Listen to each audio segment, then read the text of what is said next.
I welcome all of you for the interim session of the 60th Convocation of the Institute.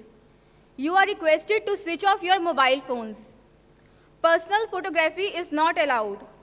Official photographs will be provided by the Institute. Removal of mask and shaking of hands while receiving the degree is not permitted. Ladies and gentlemen, the interim session of the 60th Convocation of the Institute is about to commence. The academic procession is now entering the hall. You are requested to stand and remain standing till all the members of the procession are seated.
I declare the interim session of the 60th Convocation open.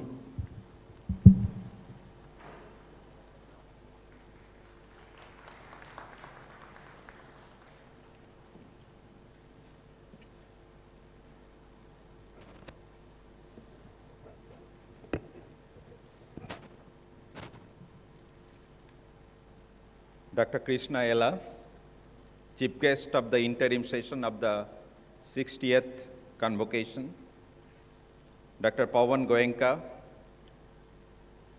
Chairman of the Senate, Chairman of the Board of Governors, members of the Board of Governors, Senate members, distinguished guests, faculty, staff of the Institute, degree awardees, and their relatives. Today, as I stand here in this podium, I can only see the sea of joy. Why? Because this is the first physical program that we are doing after 2 years of the lockdown. Most of you, the degree awardees, you had to go through this hardship. But today is a happy day for all of you. It's a happy day for all of us. And let this be the harbinger of the happy day for the entire nation. We open up as hopefully the pandemic is receded and we get back to the normal life. During this entire period of 2 years, IIT Bombay has strived hard to minimize the uncertainty that beset our life. And this had two different components, of course. One of them was definitely the pandemic itself, where we have no way of controlling our own uncertainty that it involves. But the other aspect of being in IIT Bombay is the uncertainty that relates to its effect on academia. The academic programs, be it PhD, masters, undergraduates, your laboratories, your classroom, we tried to ensure that your program, your degree, everything happens as per the normal calendar of the IIT Bombay. And I am happy to say that we have been quite successful, and probably one of the very few institutions in India or even abroad who tried to ensure that our students lose out in terms of their academic curriculum, their careers, and tried to provide the best that we could do. We tried that we maintain as much of normality as possible, tried to keep the laboratories open, and that bore fruit. And how do I say that? Because this particular convocation, which is an interim one, normally, which is dominated by PhD scholars, EMBA and others, where I must say that this is going to see the largest number of PhD degrees that is ever given out in the interim convocation, about 189 of them, despite the effect of pandemic.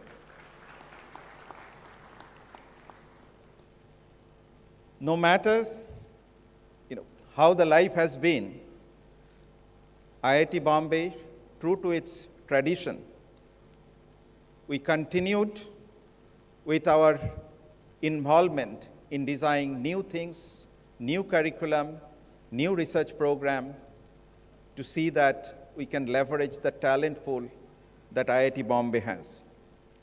And I must mention a few of them here.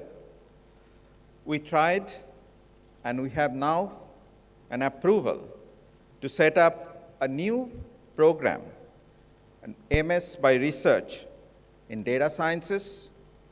We have also a similar program in computer science, and very lately, we're going to start one on digital health. A new program on MA, that is Master of Arts by Research, is also happening. We just got the approval in the Senate to happen in the HSS department.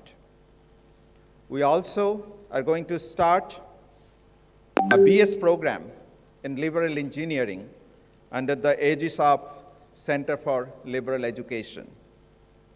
So our experiment, which is one of the, I think, strong points of IIT Bombay over its entire journey since 1958, to keep experimenting and keep adapting to the needs of time and to the society, it continues. And with that, our promise to always do this experiment remains to all our students, to our faculty member, and to the nation. On the research front also, we have created new initiatives to leverage the interdisciplinarity. Now, in today's world, we need not only the silos, which actually earlier there in various specific areas, but we wanted to bring them closer to form cohesive groups to work on interdisciplinary areas so that many of them can see their fruit of research getting translated into being absorbed into the industry.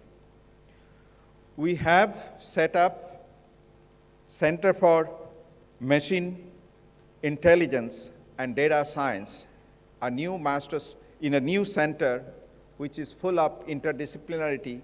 Until that, we have about 70 faculty members across different departments and centers have already joined hand. And we expect that this will really rise very soon to bridge the gap that we have with the industry, particularly the area of machine learning and data sciences. We have also started a new center thanks to a generous donation by one of our alumni. It's a Coita Center for Digital Health, which I am sure will make a lot of progress in today's healthcare and other related areas. We have our chief guest specifically coming from that specific area, and we'll hear more from him on this aspect, the challenges that we face. But the focus of KCDH, that is the Coita Center for Digital Health, will be primarily in the area of using the data to see that how medicine can be personalized, how data analytics can be used to provide better kind of diagnosis, better kind of treatment modalities, or even in terms of finding the proper kind of healthcare in the country. So we look forward to its success as the time passes. And very recently, we have set a new center called Center for Quantum Information Science and Technology, which will leverage on the government-sponsored programs on the quantum technology. And we hope that it will bring the new area that is, as of now, highly theoretical, but which is seeing a lot of practical applications to be absorbed as a regular research and translational activities through this particular center, SeqWIST. I am also happy to say that we have a distinguished set of alumni, many philanthropists, and the corporate bodies have been extremely helpful over the years in terms of making sure the journey that IIT Bombay has chalked its path, thanks to Professor Sukhatme, what we call the tryst with our excellence. So with that, we have been able to raise quite a bit of funding. Last year, we could raise a fund of something like 77 crores, and they are being used for the benefit of our students, our faculty members, and staff, and to see that this can help us getting closer to the industry. We are also trying to improve our relationship with the the industry by making sure that we have a proper school of entrepreneurship by training our students to formally learn about entrepreneurship. And then, of course, we have our sign, the incubator, and then the research park, which would be coming up hopefully by next year, where actually many of this industry would be having 1 foot right in the campus.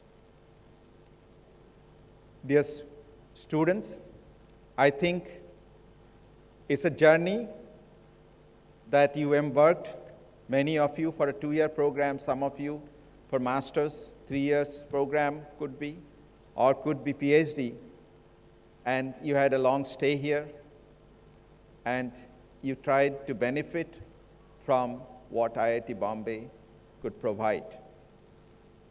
Today, the day has come where you are getting the degree. But once you get the degree, you are now challenged to prove that what an IIT Bombay degree is worth of. As an institute of national importance, and we being a publicly funded university, it is the responsibility of all of you, as you walk out of today's program by getting your degrees conferred upon you, to ensure that you solved the problem of the society, problems of your neighborhood, create new jobs, create wealth for the country, maintain and help in getting our countrymen getting better health care, sanitation, whatever the kind of discipline that you work. I challenge all of you to rise to the occasion and serve the nation the way it demands. And of course, I congratulate each one of you for having you as not only for our students, but coming out with successfully with flying colors. So congratulations to you. Congratulations to your family members. Okay, today is a day you should definitely enjoy. And before I finish my talk here, it's also my pleasant duty to introduce today's chief guest. Dr. Krishna Ella graduated with a PhD from the University of Wisconsin-Madison and returned to India in 1996 to start Bharat Biotech, focusing on new molecular research and the development of vaccines to address neglected diseases that afflict developing world populations. The company has successfully developed 16 vaccines over the past 25 years, which includes a portfolio of 12 plus viral vaccines and other 145 patents. Starting with a hepatitis B vaccine, Bharat Biotech has grown to supply more than 10 billion doses of vaccines to 123 countries around the world and has also contributed significantly to the eradication of polio. Under the able leadership of Dr. Ella, Bharat Biotech successfully developed Rotavac, the first vaccine in the developing world to complete efficacy trials in children under the Indo-US VAP. The company has also developed type bars TCV, the world's first conjugate vaccine for multi-drug resistance typhoid, with the successful completion of human challenge studies in Oxford. Bharat Biotech has proven its capabilities with a track record of having conducted clinical trials with over 7 lakh volunteers in over 20 countries through the funding of over $300 million in grants from the Bill and Melinda Gates Foundation, Wellcome Trust, and other governments. Bharat Biotech has the first global patents for Zika virus vaccine and chikungunya vaccine. With nearly 100 publications to its credit and the successful development, manufacturing, and supply of Covaxin, Bharat Biotech leads the fight against the COVID-19 pandemic. With Dr. Ella's interest in multiple fields and his passion to contribute to the society, and country, he founded group organizations, namely ELA Foundation, BioVet, RCC Labs, ELA Foods, Chiron Bearing Vaccines, Innova AgriPark, Sapigen, and Aname Baut. Dr. Ella has contributed to the development of biotechnology in India in various capacities as a former member, scientific advisory committees to the Cabinet, Government of India, then also the governing council member of CSIR and as RC members of various CSIR entities. For his incomparable contributions to the industry and society, the Republic of India has conferred him with the third highest civilian award, Padma Bhushan, in 2022. Friends, I think as we open up hopefully the end of pandemic, I think he is the ideal person for being the chief guest today. So thank you very much.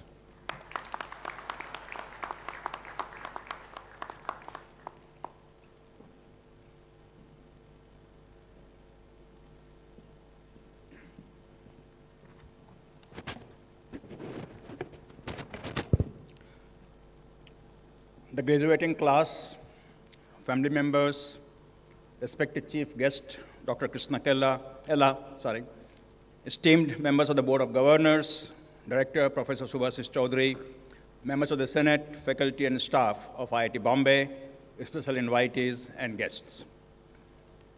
It is my pleasure to welcome you to the 60th Interim Convocation ceremony of IIT Bombay.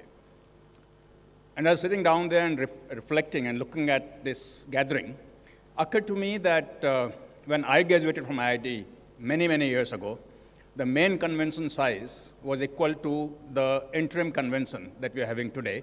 A number of PhDs that we are graduating in the interim convention was probably equal to 4 years of PhD output for an IIT.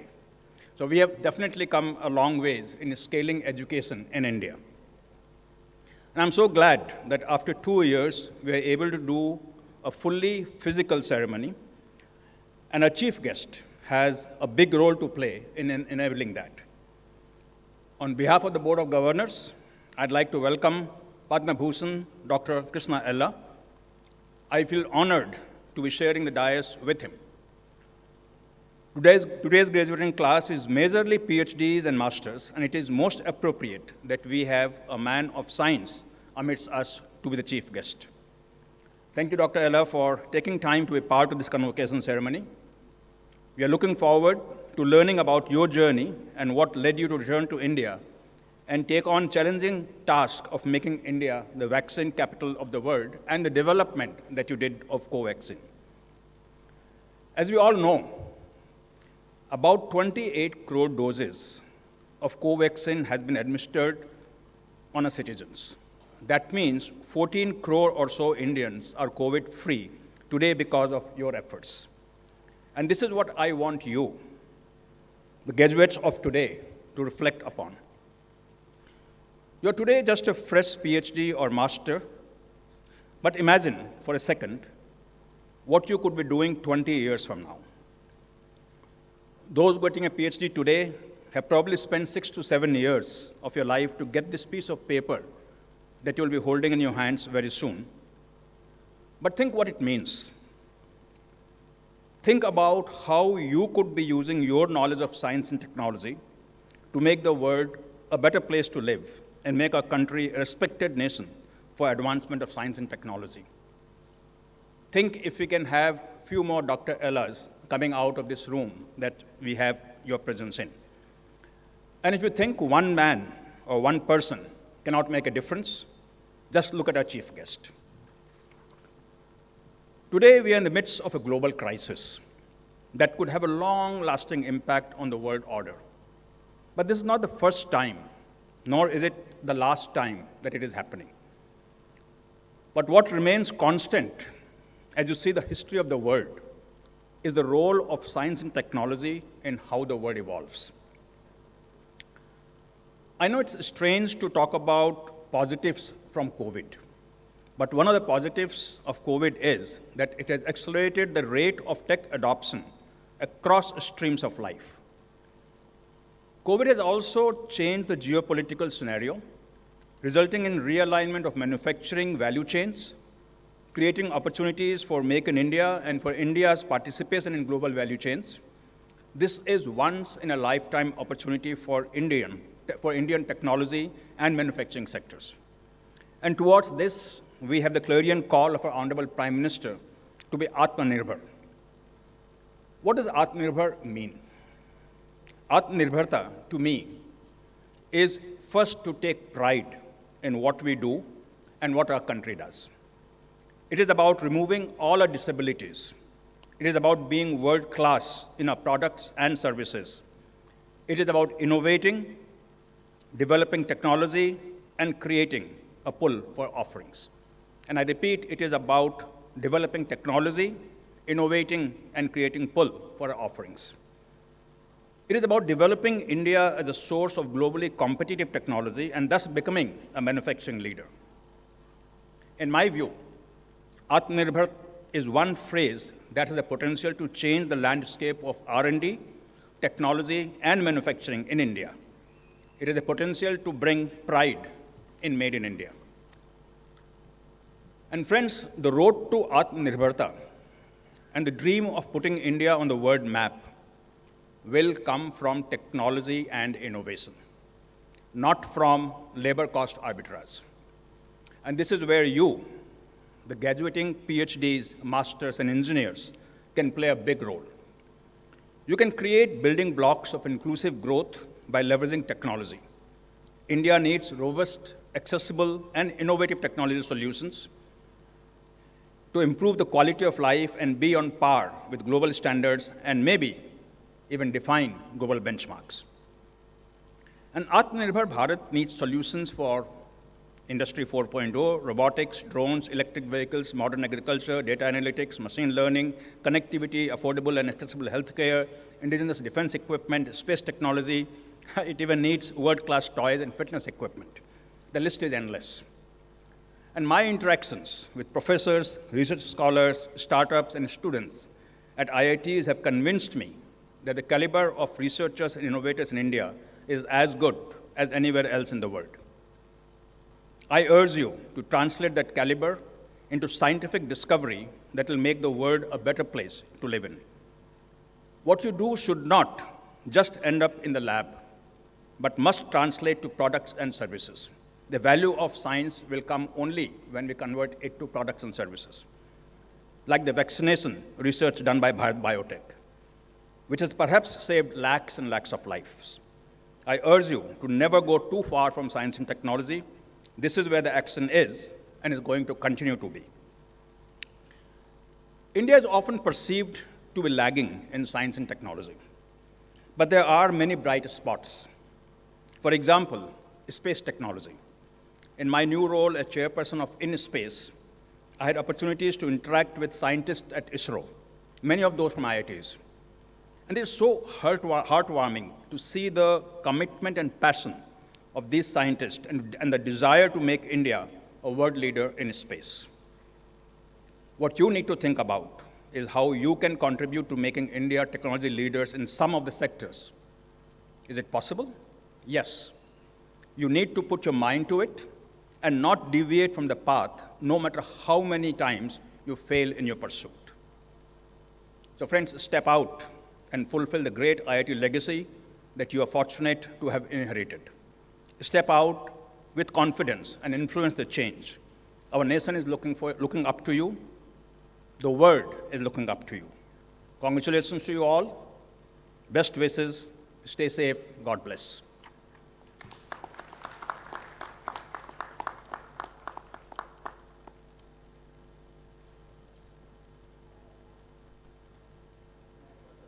To deliver the address now.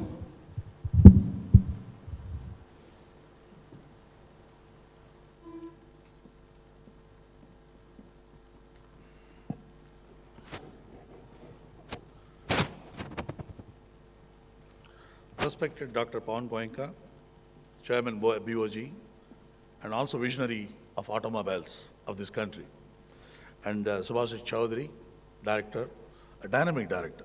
He pulled me from one meeting from Hyderabad, which I had fixed 2 months ago, and he pulled me off.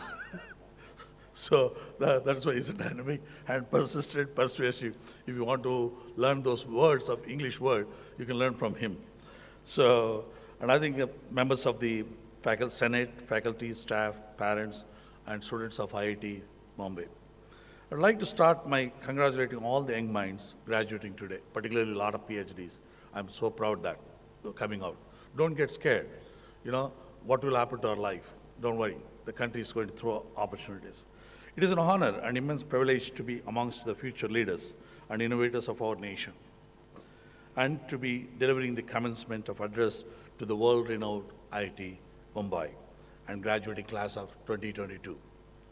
And your institute motto, I looked at it, knowledge is the supreme goal. And already you have entrepreneurial ecosystem, a lot of startups, and also they have courses on entrepreneurship. And so my focus on innovation, entrepreneurship, and what I can give a message to you in the end. And I think drawing my experience as a technopreneur, what I noticed is innovation is not taught in the classroom. Nobody will teach anywhere in the world, whether it's Harvard, MIT, or IIT Bombay. Nobody teaches you innovation, what it means. How it should be done, innovation, nobody teaches you. But what is important, I'm going to tell few examples which will just highlight you on this matter to open up your mind. And I think you have to be knowledge seekers and also keen observers. Keen observation, eyes, is very important. You keep watching every small thing. You can observe all the innovation in front of you. And I'm going to give some examples of that. And I don't want to talk philosophy, but I want to talk about the reality and examples to ignite your thinking process and mind, what can be opened up. And look at India's innovation fast. And India was the most innovative country in the world. That's why all the innovations happen. Innovation doesn't come if you do not having innovation in this country. Look at zero. If zero was not invented, do you think today in a digital world will be surviving?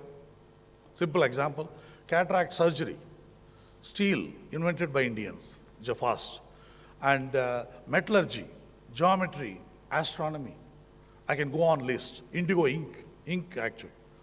All India's fast innovation. But we don't realize that. But what has happened look at simple example of fast innovation. It's only imagination, okay? I'm not talking on religious connotation. Look at Lord Ganesha. It's a good xenotransplantation, elephant head on the human body, okay? People, oh, Lord Ganesha, I just want to pray, get me admission into IIT Bombay. That's all we pray. Get me marks, more marks, so my teacher should not see give marks without seeing. Okay, that is what we pray. But look at simple observation, a true xenoplantation. Head is an organ, and you look at it, kidney, liver, pancreas, all are organ. And I'm going to give example what 30 days back, what innovation has happened, pig head, pig heart has been transplanted on the human body. Okay, I'm going to give an example of that. So, but it shows that it's simple imagination power. Whether it is true or not, I'm not questioning. But what is important is the true definition of xenotransplantation. Look at Golconda Port. No sound engineer, no IIT Bombay graduates were there those days when Golconda built. They built on a clay and metal mixed in the thing, and how sound system can travel 1 or 2 kilometers. One clap can hear somebody else there in the palace on the top. All imagination. How they created. There was no IIT graduate, no MIT graduates, nothing was there. It's all imagination power. So my point is imagination is very, very clear. But somehow in the course of last, probably 50 years, 50, 70 years, we lost the innovation culture. The reason we lost, there's economic pressure for us. We have passed through starvation as a country after independence. And we've gone through so many other problems. Economic pressure made us, the parents, to have a coaching class, and we were all only to get a job, get a graduate degree and get a job. So economic pressure was putting so much pressure on us. My generation was economic pressure. But the younger generation, I don't think you have so much of economic pressure to get a job. Today you can find hundreds of jobs. In our days, it was not like that. So it was a very, very, there was no free mind to think. Even if I like biology, chemistry, I can't go to chemistry because I can't get a job. So that we are being forced to biology. That's how the people diverted, and it's very important. And I think, I'll tell you a good example of an agriculture, very, very important, which is 70% of agriculture, farming, the population depends on agriculture. Canola oil, which is called Canadian oil. Can means Canada and oil, canola. Indian-Canadian bilateral in 1960s, they took mustard seeds from India, and they've grown mustard seeds in Canada, and they don't want called mustard oil. They call canola oil. And now, 50% of agriculture export of Canada alone is only canola. They branded it as not a mustard oil, they branded it as a canola oil. Just simple example. One example of Indian tradition is over. Look at it. So how many South Indians are here? Okay. The gingerly oil, sesame oil. In Tamil, it's called Nallanna. In Kannada, Vallanna. Kerala also Nallanna. Telugu, Manchinuna. And you ask, my grandmother said that, but you ask any scientist, why it's called good oil? No answer. No answer. And look at South Indian pickles are made with this gingerly oil, which is sesame oil. North Indian pickles are made, North Indian, East Indian, all made of pickles with mustard oil. But we don't know science yet. And how these oil interact with the body and how to make it better, nobody knows the science. And we drink orange juice. Because we drink orange juice because Americans are drinking orange juice and Europeans are drinking orange juice. So we should also drink orange juice. So we'll also become like Americans. And it's a sad part. You look at a simple example, whatever orange juice you are drinking right now in India, it comes from Brazil and Chinese concentrate. Nothing is grown in India. Whatever Nagpur orange is grown is used as a fruit, not as a juice. Okay? And look at Musambi, sweet lime in South India. Punjab, kino fruit. Have you seen a Tetra Pak? Because Americans have not grown those crop. If they have grown that crop, they would have made a Tetra Pak of that also. So what I'm trying to tell you is, all these things are in front of you. But you need to watch all these issues. And if you see that, you can make it as a business model. And you look at coconut. Harvard, everybody said, coconut oil you should not drink, you should not eat at all. Kerala people, massages, coconut oil, eating coconut oil, everything coconut oil. Including stomach also they pour. Eyes also they pour coconut oil. So all coconut oil. But nobody understood science. Now, as soon as Americans and Netherlands people started drinking 1 tablespoon of virgin coconut oil for avoid the Parkinson and Alzheimer's, now everybody is saying now, oh, coconut oil is good now. Now you will go to US, every grocery store filled with the coconut shampoo, coconut powder, coconut soap, coconut baby oil, everything coconut oil. The same coconut oil is living in this country, but we never realize the value of it. So there's simple observations I want to make. Look at chutney. We eat samosa with ketchup today. Americans made ketchup to even eat samosa also with ketchup. Is there a chutney powder with a ready to mix in water and eat the chutney? Simple, but the most simplest one in the world. Even what we have thing. Moringa, they call superfood. Entire Europeans are sprinkling on the drumstick leaves, dried leaves, ground, and it is the highest export right now in India, from India. And that is spring, but we don't know yet science. What is that matters? This is why this is called superfood. We don't know science. And I think, in last 90 days, and I want to tell you, 90 days in the pandemic time, the innovation, the few biological innovation that has happened, I'm going to spell it out to you. At UCLA, the first woman was cured with HIV by implanting a stem cell. First thing, and a translation of a stem cell curing HIV, right within last 60 to 90 days. And also, antibiotic resistance is a major problem. Many antibiotics are not working against bacteria. In Swiss people,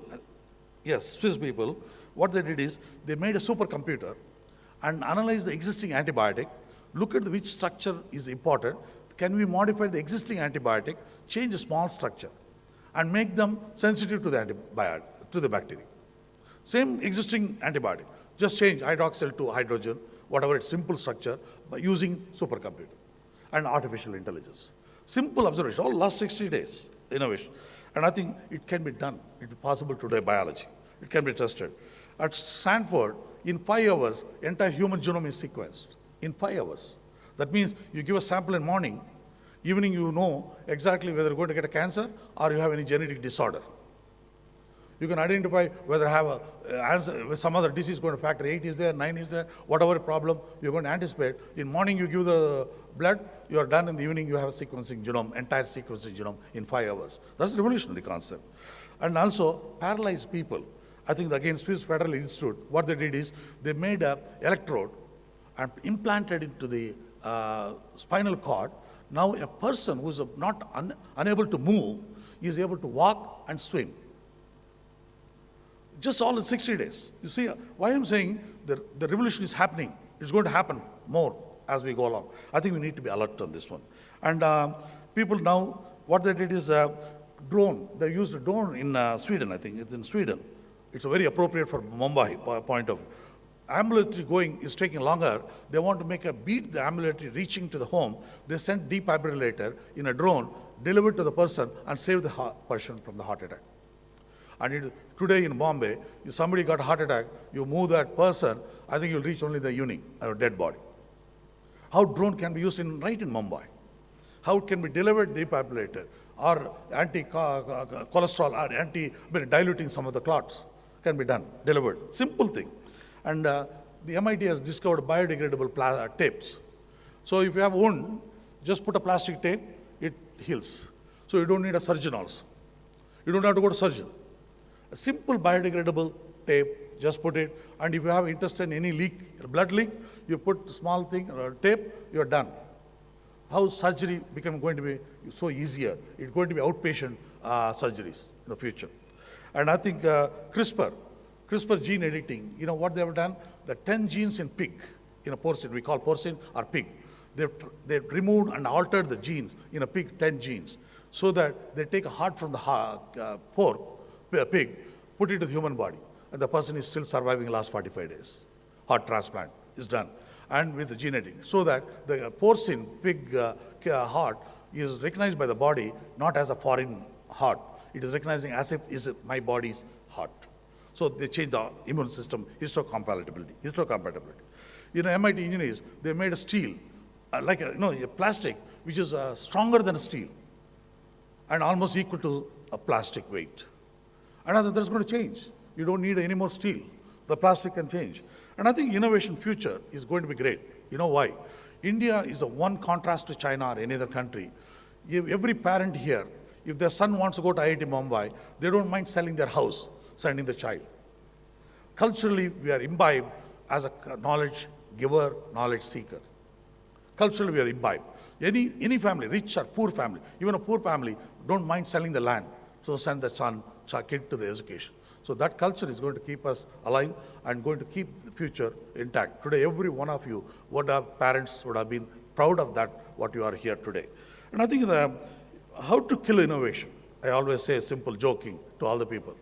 You know, just 2 mobile phone and TikTok, Facebook, Instagram, Twitter, 2 mobile phone, 2 emails. That's all. You all be busy TikTok, taking mobile, photoing. So your mind is totally gone. There's no free mind to observe anything in the innovation.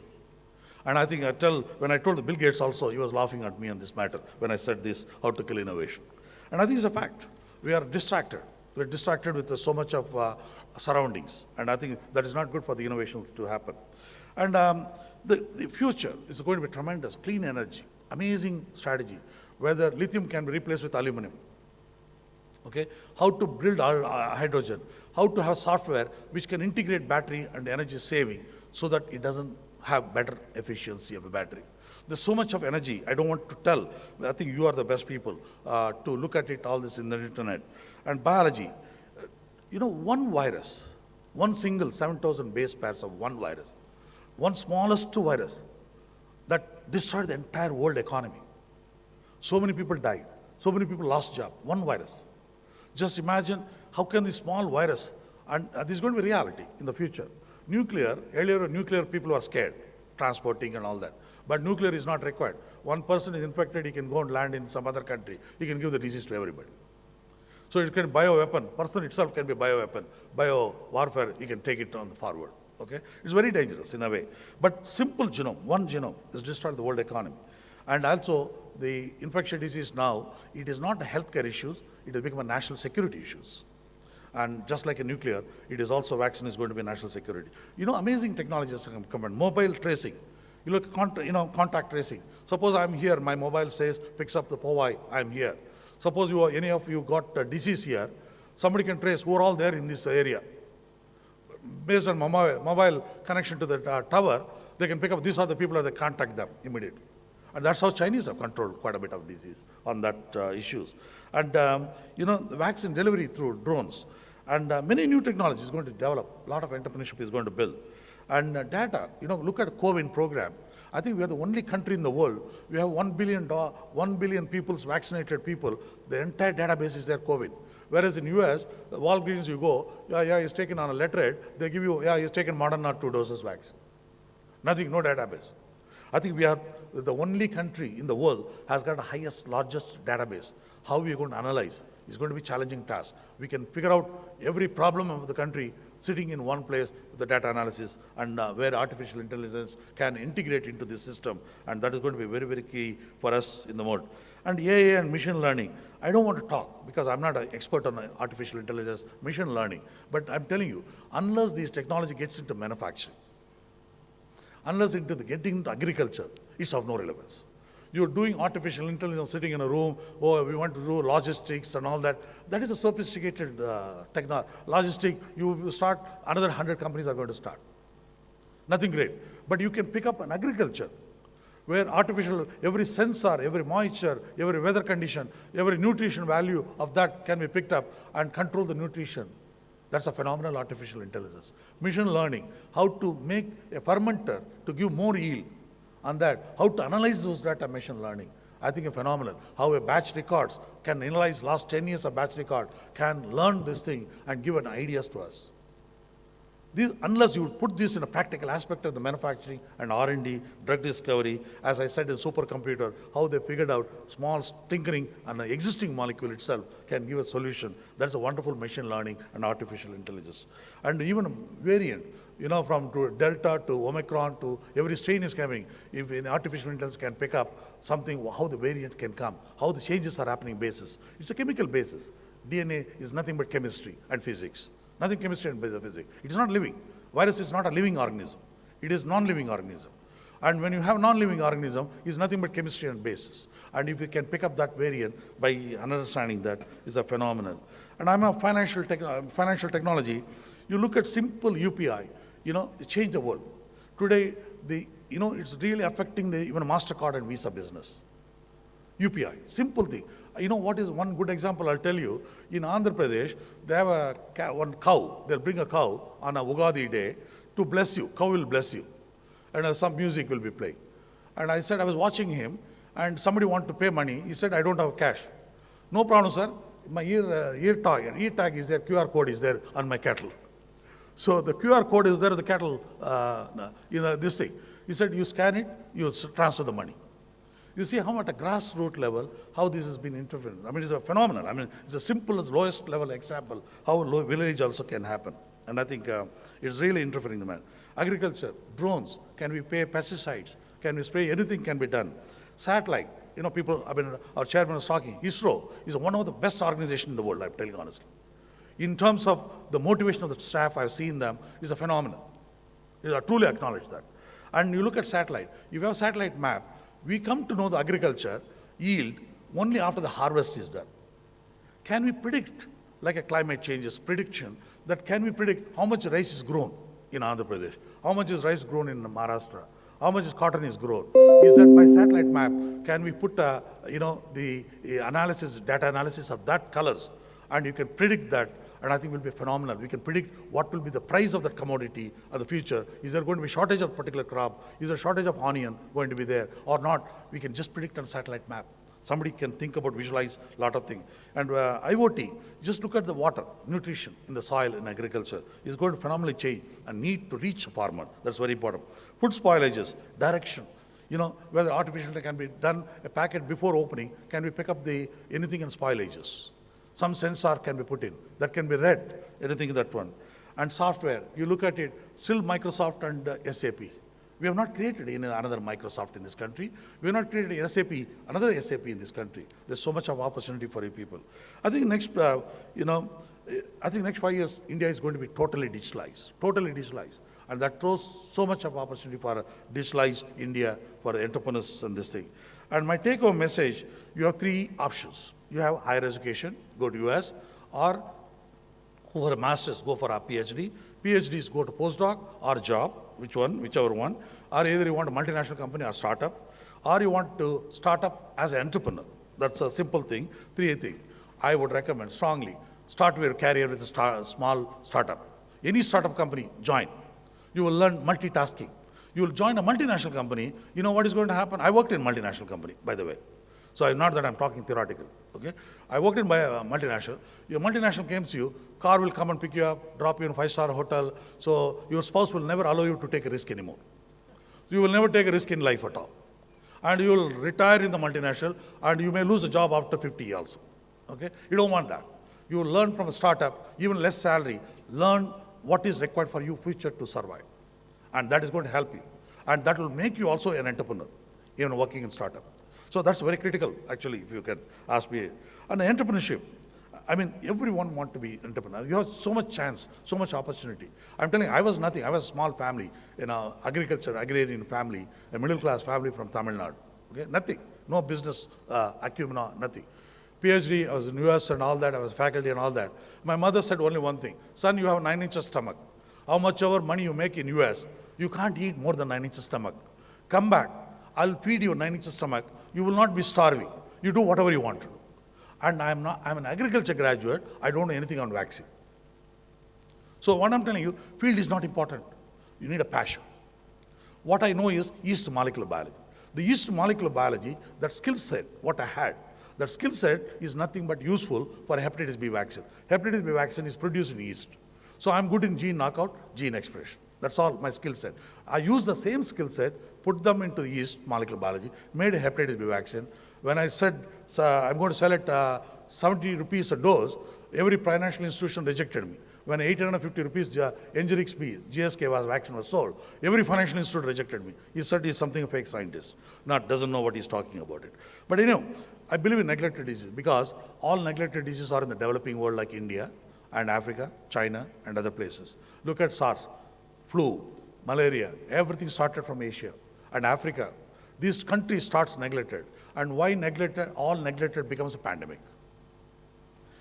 Turn out to be pandemic. And pandemic also, it's zoonotic. That means animal, human, both are interacting each other. For example, good example, simple example, rabies. Rabies is a dog virus. Now, because we started petting them, the rabies started attacking the humans. So anything zoonotic, like the same example of COVID-19 also. I think, our director has already spoke about typhoid conjugate. This is the first vaccine from the world that has come out to the young babies. Because I looked at it, young babies feeds and lick the floor. When you lick the floor and spoiled food in the villages you are given, and the child will get typhoid, heavy, severe typhoid. And doctors are prescribing multi-drug, lot of drugs, 3-4 antibiotics, and it's getting abused. And I think when Gate Foundation has showed them the data, they said, we can't believe your clinical trials in India. So they said, we want you challenge in the human challenge studies in Oxford. We did a human challenge in Oxford, and we got 87% efficacy in human challenge studies. Some of the people who got placebo severely become patient for almost 45 days in UK. And rotavirus, we did a clinical trial because this country has never done a clinical research, unfortunately. We have a pharma company has done a bioequivalence, but never done a clinical research. They've only done my Pfizer product inject here and inject my other product into other person. You show that HPLC profile, equal, both are equal, and you're done. The product is done, licensed. In less than 45 days, you can done. All pharma generic product. No innovation has come from India so far. That's the sad part of it. That's one of the things we have, pharmacy world, we lost the innovation of the country itself in the process. So we looked at some of the rotavirus vaccine. Children in the poor villages, they die. If the baby gets at 5 o'clock diarrhea, by morning, midnight, the baby dies. In Bombay city, rich people, they also get a diarrhea, but they have a hospital, they get hospitalized and recover. So rich people spend money, poor people lose the baby because of the diarrheal problem. And we made the rotavirus vaccine, and pregnant ladies, 6 months pregnant lady, we have to get a consent and done 25,000 pregnant ladies we had to recruit to give their baby.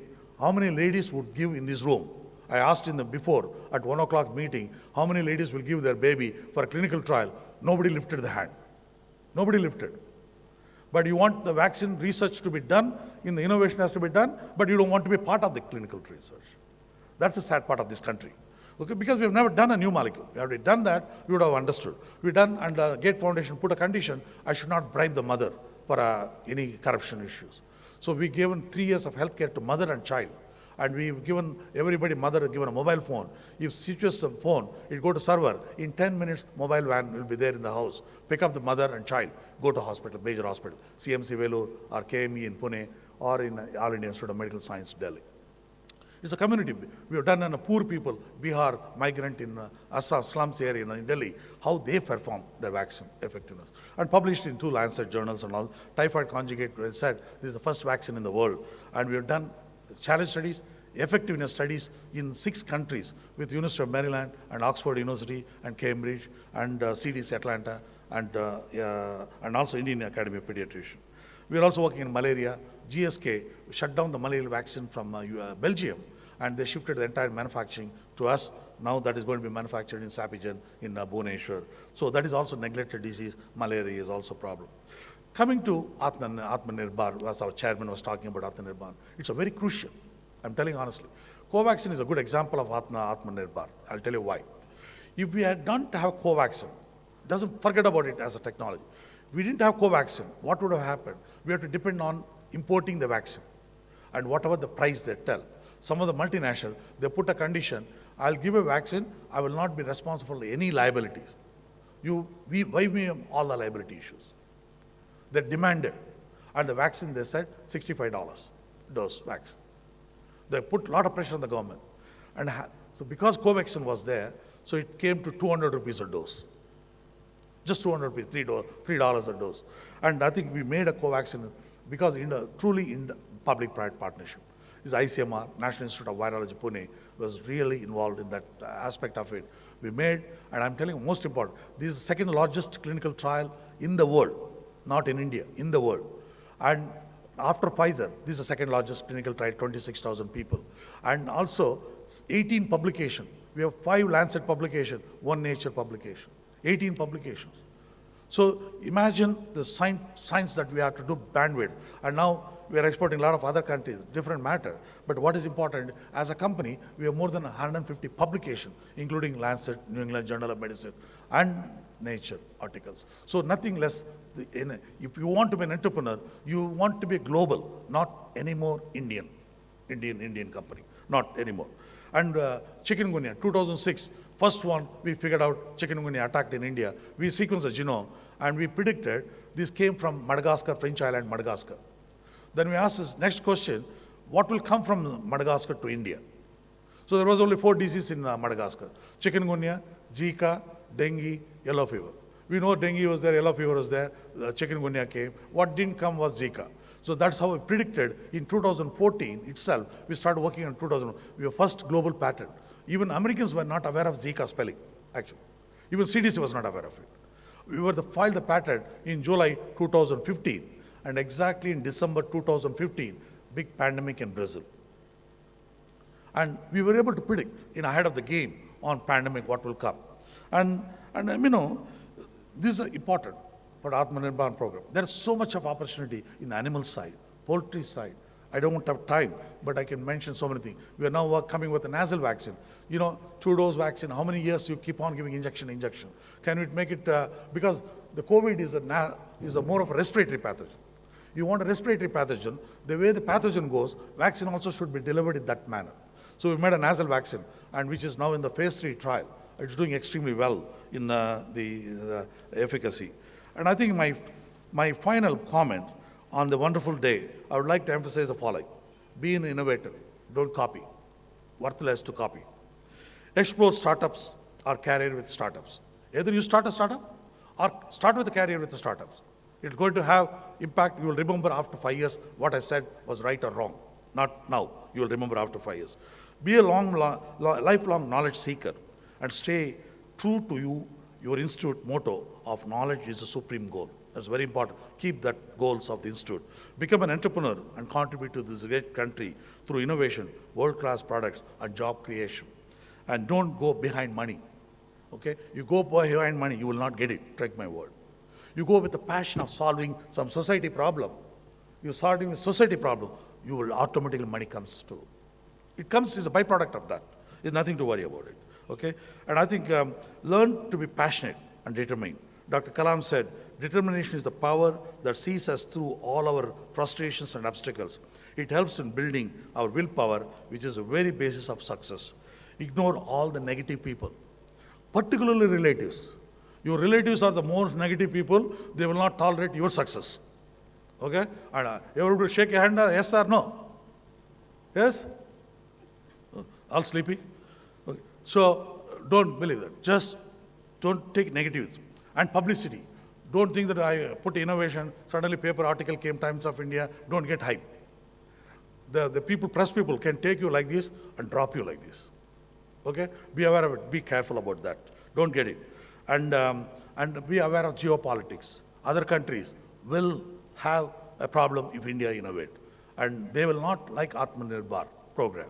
They will destabilize in so many ways, which I cannot tell in a public forum what all happens behind us. I wish your esteemed institution the very best in this sacred responsibility and hope that your students will lead innovation and take our nation to greater heights. Lastly, give back and support your alma mater to carry on their mission. 1% of your salary should pay back to IIT Bombay. Okay? Keep credit card ready, Paytm also ready, transfer it. Okay? Lastly, in due course, whenever you meet, some of the people might have married, or some people getting a better proposal because you got graduated from IIT Bombay, already getting a lot of proposals for you. Okay? Fine, no problem. But marry, no problem. But how much amount you love your spouse, but don't forget your parents. The reason today you are sitting here, either Microsoft CEO or Google CEO, is only because of their parents' passion of giving their children to putting such a campus. Otherwise, they would not have been today CEO of those companies. So today you would not be here without your parents' help. Again, my heartiest congratulations and blessing to the graduating class of 2022. Wishing you all the very best in your journey. Thank you.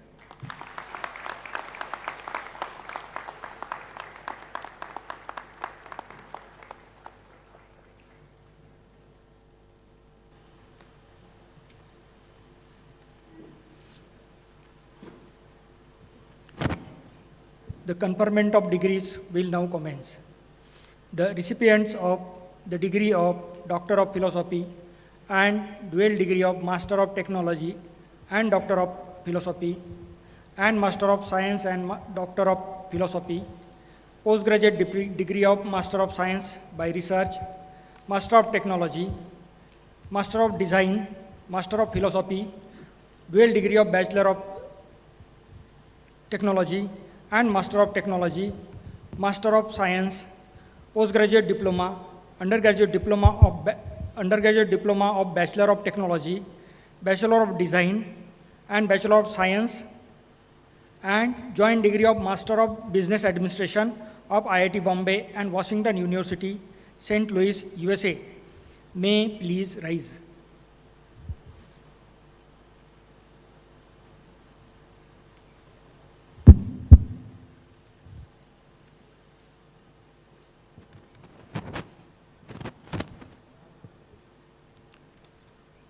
I present to you, sir, Vinod Kumar Saini and others, including those in absentia, who have completed the prescribed course of study and have been found fit for the award of said degrees, and pray that they be admitted. By virtue of the authority vested in me as Chairperson Senate, I admit you all, including those in absentia, to the award of said degrees of the Institute and charge you to be worthy of the same.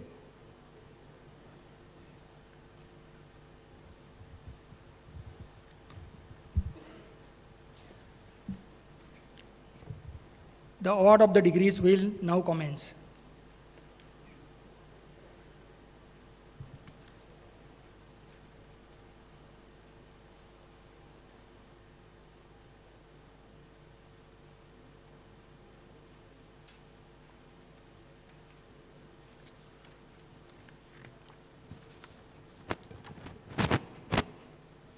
start with the Doctor of Philosophy, PhD. Vinod Kumar Saini, Aerospace Engineering.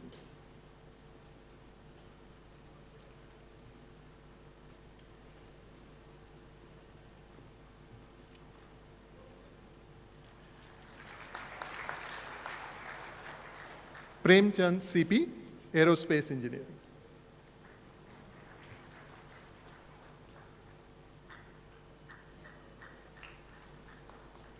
Girija S, Aerospace Engineering.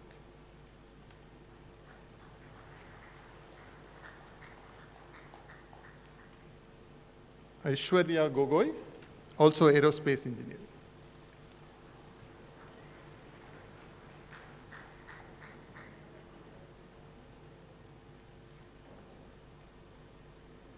Amit Kumar, Aerospace Engineering.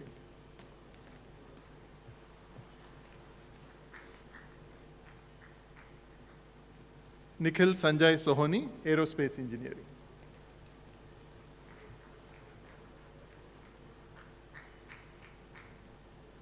Maitri Shetri Mayum, Aerospace Engineering.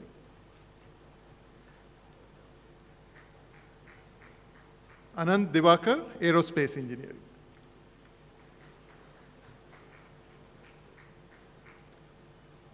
Ifat Jahan, Biosciences and Bioengineering.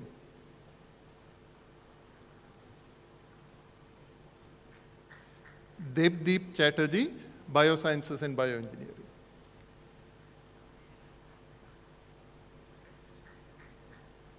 Ekta Singh, Biosciences and Bioengineering.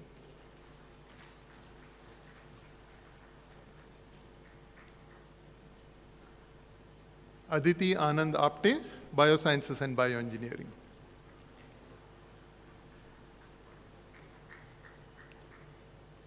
Jaya Srivastav, Biosciences and Bioengineering.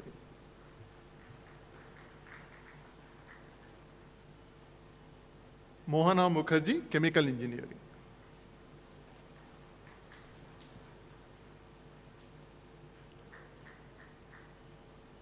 Sainath K, Chemical Engineering.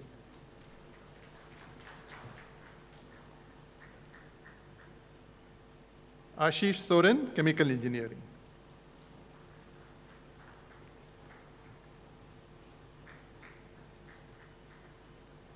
Damini Jaiswal, Chemical Engineering.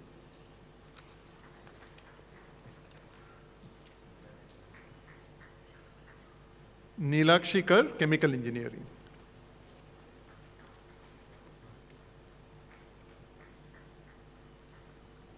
Futke Meenakshi Bhima Shankar, Chemical Engineering.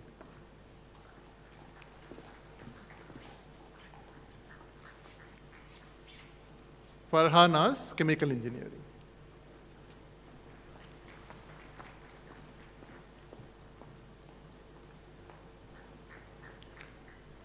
Nikhil Bharadwaj, Chemical Engineering.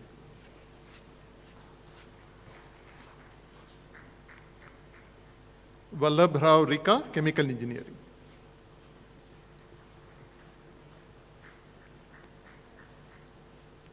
Ankita Nag, Chemical Engineering.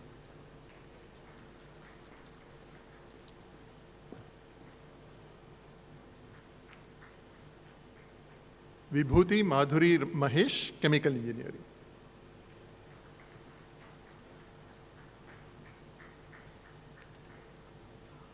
Kodavanti Tejasvi Ramprasad, Chemical Engineering.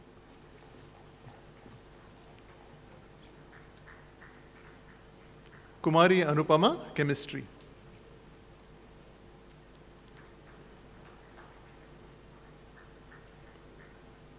Sudhish T.S., Chemistry.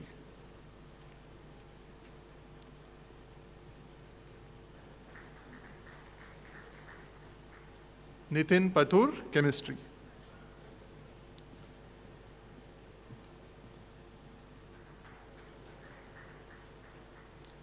Pardeep Kumar, Chemistry.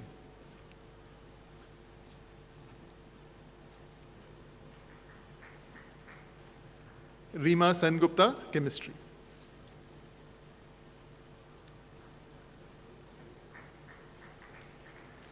Rahul Kumar Shukla, Chemistry.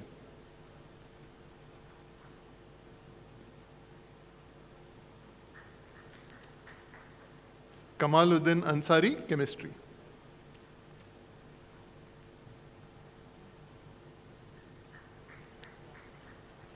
Ambareen Fatma, chemistry.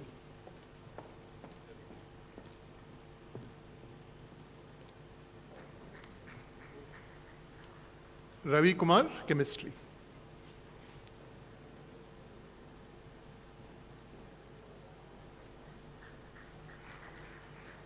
Saima Ansari, chemistry.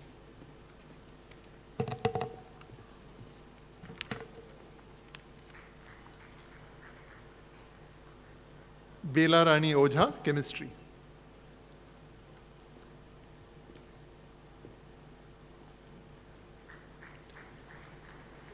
Naveen Kumar Gupta, chemistry.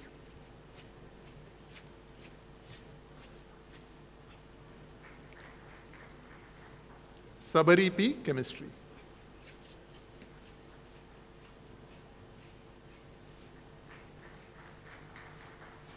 Sudeep Kumar Bera, chemistry.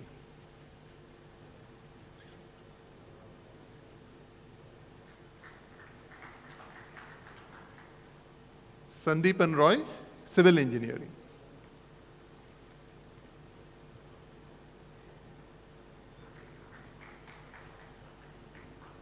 Priyanka Gautam, civil engineering.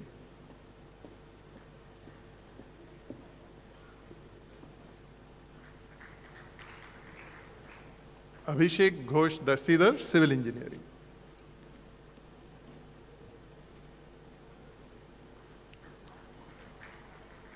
Dhulipala Saujanya, civil engineering.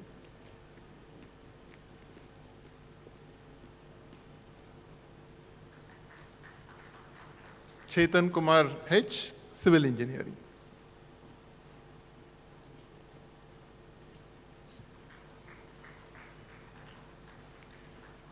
M. Inamullah, computer science and engineering.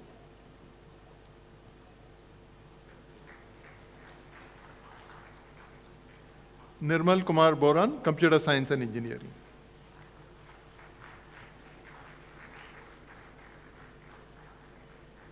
Tikaram Sanyasi, computer science and engineering.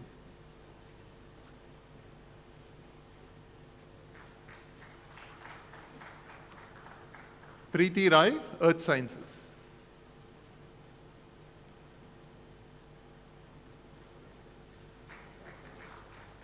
Saju DS, earth sciences.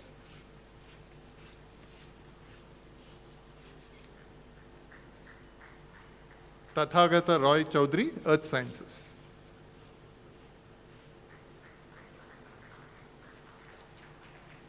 Pankaj Upadhyay, electrical engineering.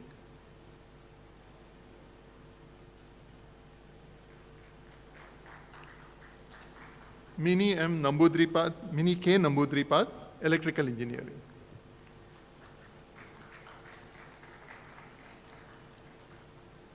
Nivedita Pandey, electrical engineering.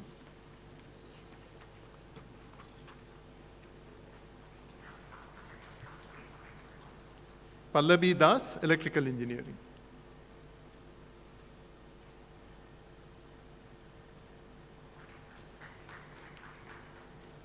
Vikas Pendem, electrical engineering.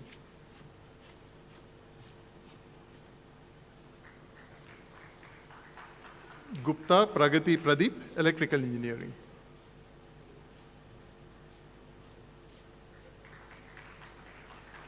Haseen Rahman C, electrical engineering.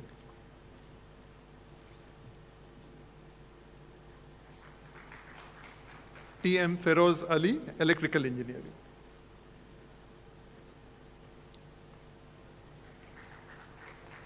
Priyanka Murali, electrical engineering.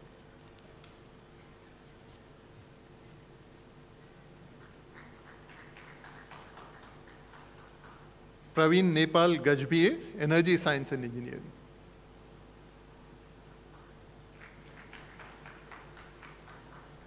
Shashwata Ghosh, energy science and engineering.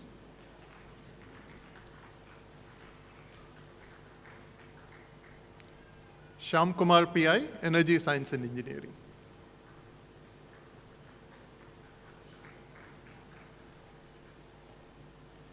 Taibani Arif Muhammad Zakaria, Energy Science and Engineering.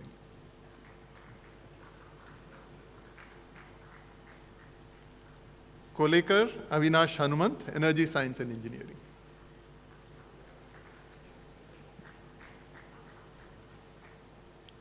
Manish Tripathi, Energy Science and Engineering.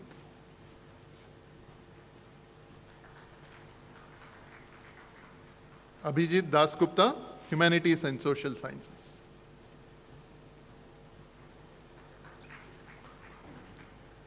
Sering Nurbu, Humanities and Social Sciences.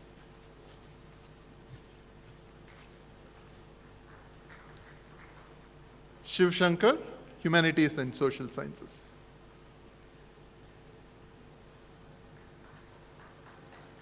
Raghav Pandey, Humanities and Social Sciences.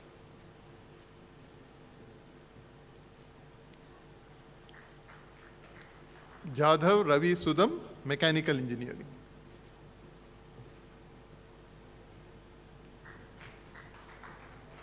Jonnalagadda Anirudh Kedarnath, Mechanical Engineering.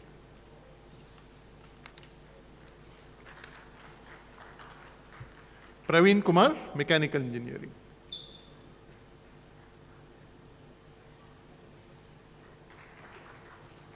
Deepesh Kumar Bansilal Trivedi, Mechanical Engineering.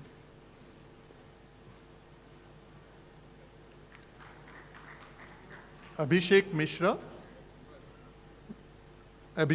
Mechanical Engineering.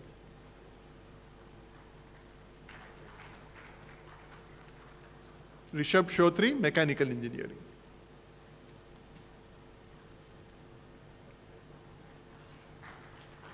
Sumit Sharma, Mechanical Engineering.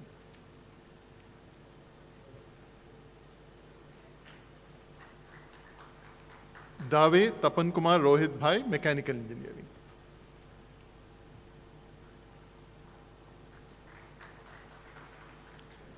Avinash Kumar, Metallurgical Engineering and Material Science.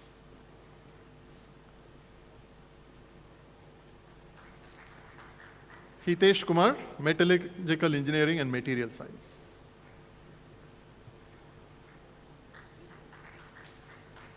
Muhammad Irshan Khan, Metallurgical Engineering and Material Science.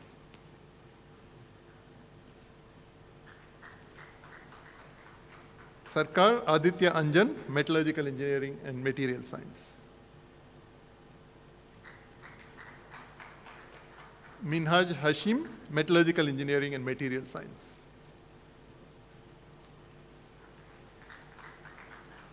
Kamble Kaustubh Ramesh, Metallurgical Engineering and Material Science. Vaibhav Narendra Khiratkar, Metallurgical Engineering and Material Science. Jayachandran B, Metallurgical Engineering and Material Science. Jyoti Sharma, Physics.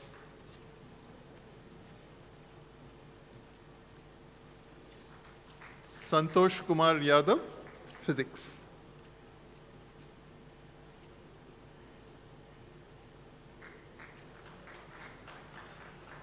P.S. Aparna, Physics.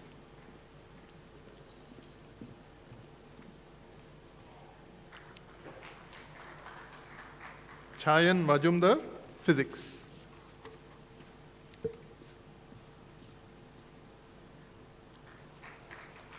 Arabind Behra, Physics.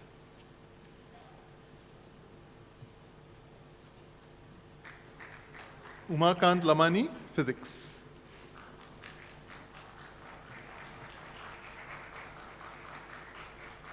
Suchesmita Das, Physics.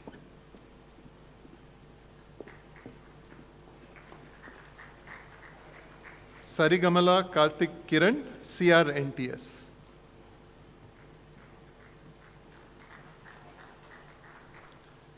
Ankita Eleonora Bangera, CRNTS.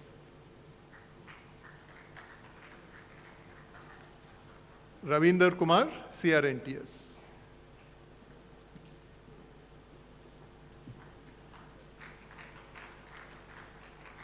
Sonatan Das, CRNTS.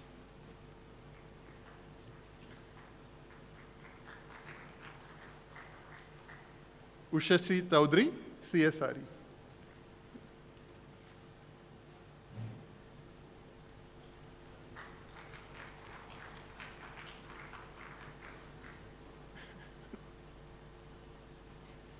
Nikhilesh Shailaja Dilip Bagre, Sitara.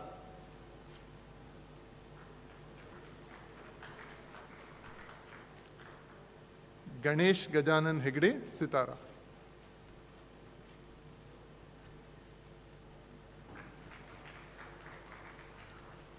Vanama Venkata Sai Krishna, CUs.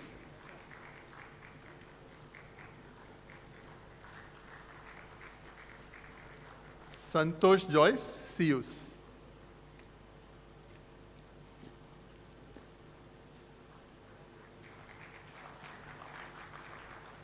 Devjani Mukherjee, Industrial Design.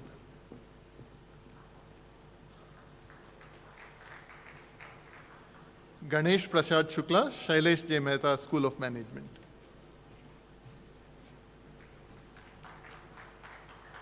Rais Ahmad Sheikh, Shailesh J. Mehta, School of Management.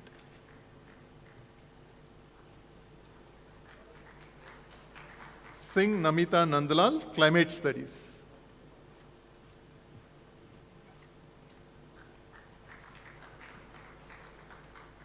Mate Samyak Kamalakar Geeta, Systems and Control Engineering.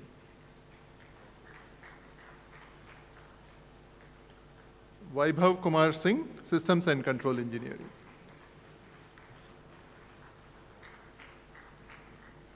Kadam Sudin Rajaram, Systems and Control Engineering.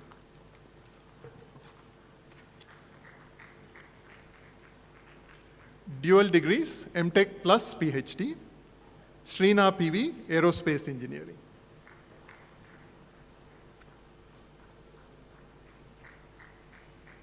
Ram B. Shankar, Aerospace Engineering.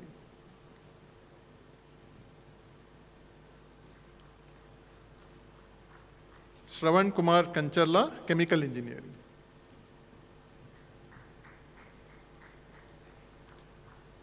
Deepak Gupta, Chemical Engineering.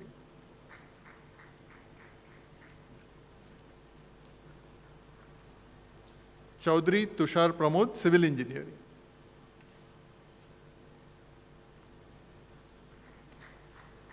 Sridhit KP, Electrical Engineering.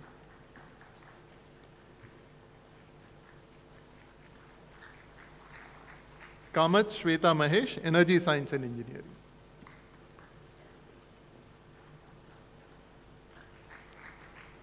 Portness Abhishek Vilas Sharmila, CSRE.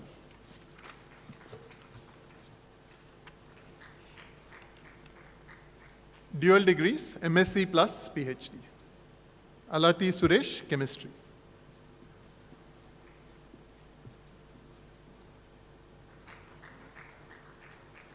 Sukriti Singh, Chemistry.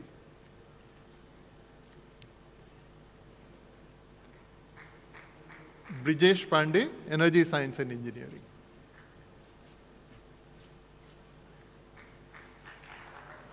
Humaid Mohammad Niaz, Energy Science and Engineering.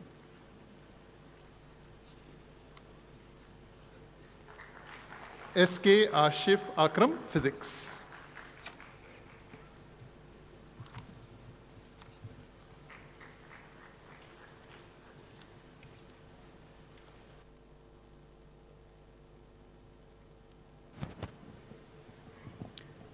Sumit Kumar Rai, Energy Science and Engineering, Master of Science by Research.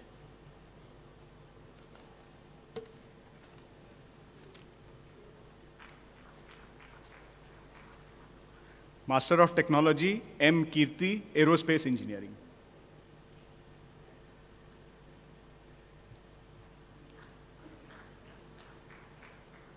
Ekansh Saraf, Systems and Control Engineering.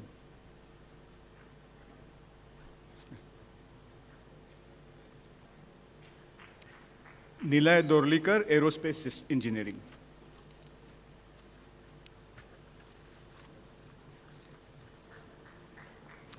Master of Design, Samrat Chaudhary, IDC School of Design.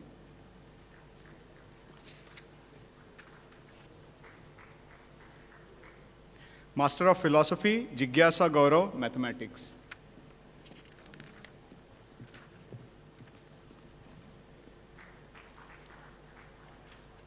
Dual degree BTech plus MTech, Rahul R. Meena, Metallurgical Engineering and Material Science.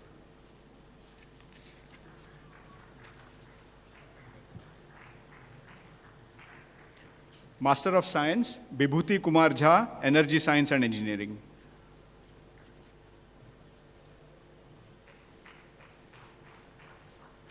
Aditya 40,000, Energy Science and Engineering.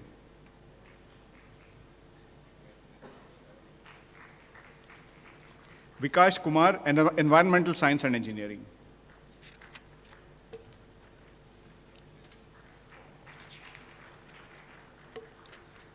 Bachelor of Technology, Sriraj S.J., Chemical Engineering.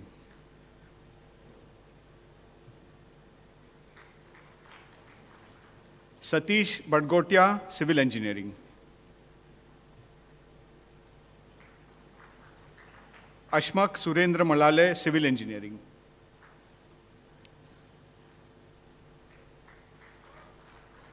Ravikant, Civil Engineering.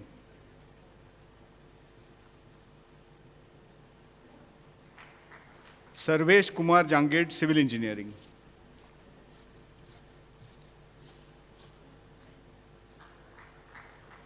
Rushil Shyam Heda, Electrical Engineering. Hire Karthik Hemant, Mechanical Engineering.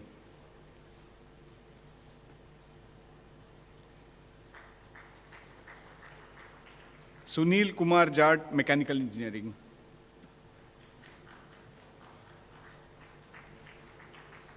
Vaibhav Bhimrao Shinde, Metallurgical Engineering, Material Science. Ashish Kailash Dhanve, Physics.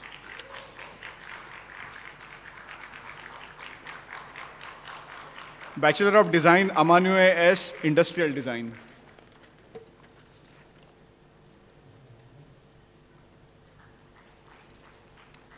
Bachelor of Science, Ramchandani Vijay Sunil, Chemistry.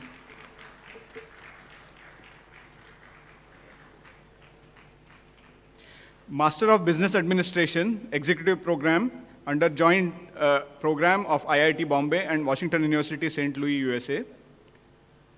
Prashant Prabhakar Shinde, Shailesh J. Mehta, School of Management. Ranjana Pandurang Sutar, Shailesh J. Mehta, School of Management.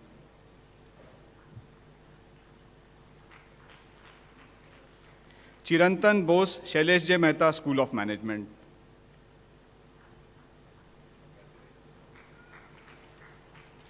Anirban Saha, Shailesh J. Mehta, School of Management.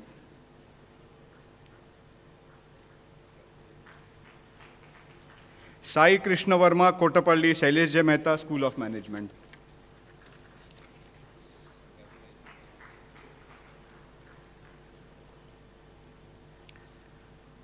Mrs. Saikia, on behalf of late Mr. Aditya Saikia, will now receive the MBA degree conferred on him in the 59th Convocation.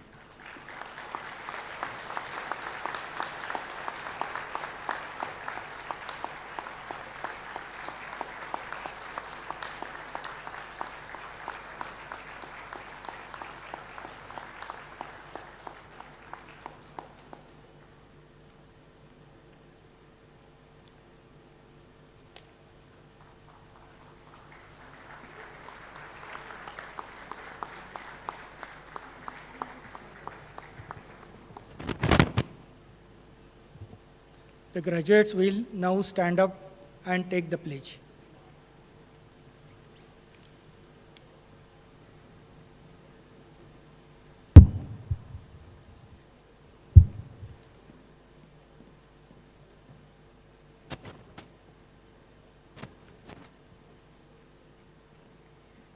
I, Saujanya Dhulipala, PhD of the Indian Institute of Technology, Bombay, do hereby pledge that I will always endeavor to be scrupulously honest in the discharge of my duties as a professional. I will also endeavor to utilize my knowledge for the service of my country, for the public good, and to enhance the prestige of the institute. In all circumstances, I will strive to uphold the dignity of the individual and the integrity of the profession.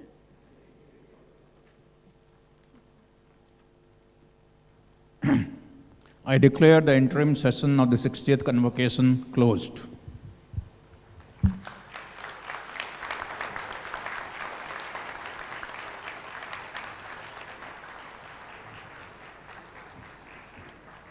The national anthem will now be sung. All are requested to stand and remain standing at their place till the dignitaries on the dais leave the hall.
All the graduates and guests are requested to collect the refreshment packets from the counter arranged in the Kshitij garden behind the Convocation hall.